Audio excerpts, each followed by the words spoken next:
Welcome back to The Late Show Live. Now, let's talk to one man who I'm sure isn't a fan of Donald Trump's actions in Iran. Joining me now is political analyst and author of Patriots of Two Nations, host of the podcast Dastardly Cleverness in the Service of Good, Spencer Critchley. Spencer, thank you so much. Great to see me. Well, the debate is raging here in the US in a way that it isn't in the UK as to whether President Trump did the right thing on behalf of the American people. Frankly, the entire world. Did he, Spencer?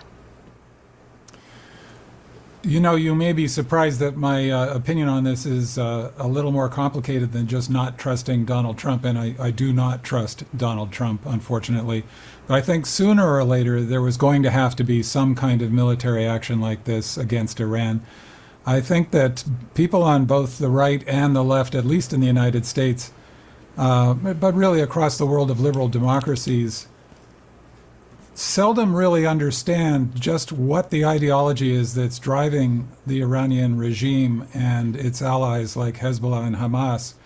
And they want to look at it through the traditional filter of the way so more or less rational foreign policy and even military actions are conducted, where people are at least weighing various competing interests.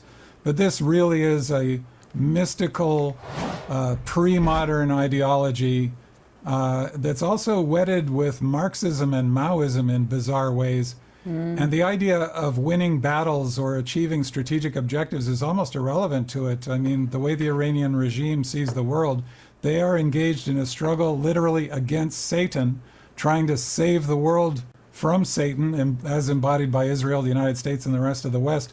And if they have to go on suffering and dying for generations, they're perfectly willing to do that. Now, that's the regime. That's not the Iranian people, who are increasingly against their own regime.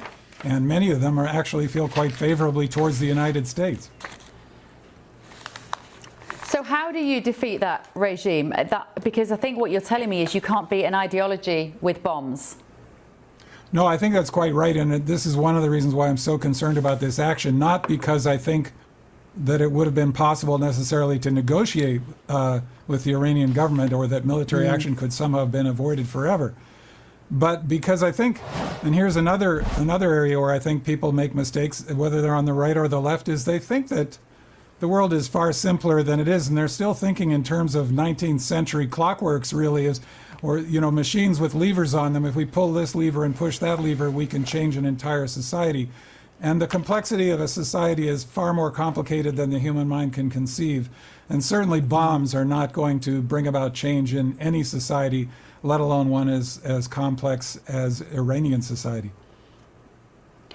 So if we put to one side then the idea that Trump's motivation was regime change, or to try to undermine the Islamic fundamentalism driving that part of the world, if his logic was purely to annihilate the nuclear capability of a regime which operates under such a medieval pre-modern mindset, wasn't he justified by that logic?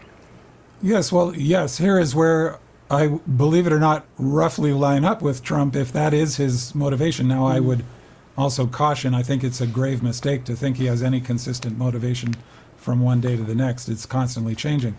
But I agree, it is absolutely unacceptable. I think many people would agree with me on this, again, on the left and the right. It's absolutely unacceptable for the Iranian regime to have any kind of nuclear weapons capability. And sooner or later, it would have been necessary to use military force to remove that possibility unless they came around to eliminating it. President Obama did make significant progress on this with the JCPOA agreement that did impose real restrictions on Iran, including cameras everywhere and constant monitoring to make sure they were honoring the agreement. Trump famously tore that agreement up when he took office the first time. But even that was only a temporary measure forestalling the inevitable if Iran did not actually eliminate its capabilities.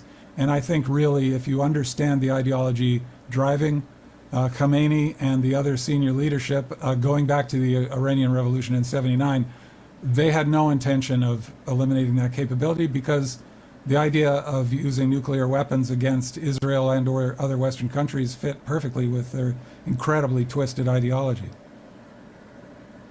Is there a clear line of succession, do you believe, Spencer, in Iran? Do you get any sense that President Trump knows what that might look like?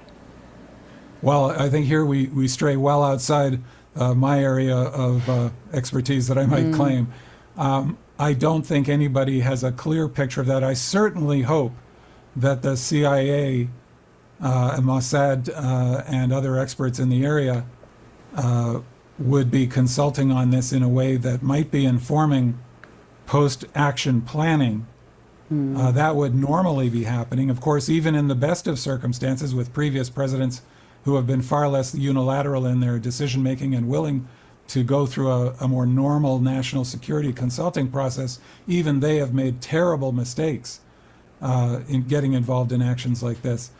I think really we can only hope for the best and hope that somehow the Iranian people are able to rise up and change their own government, which is the only way in the end this will work. But, you know, with 150,000, I think, Iranian Revolutionary Guard members, around 500,000 Basiji, and they're the only ones with weapons. And then there's all the other factions, even within the opposition, who don't agree with each other. I don't see how any of us can predict. Fascinating. Spencer, thank you so much. I'd love you to come back on again, the host of the podcast, Dastardly Cleverness in the Service of Good, Spencer Critchley there.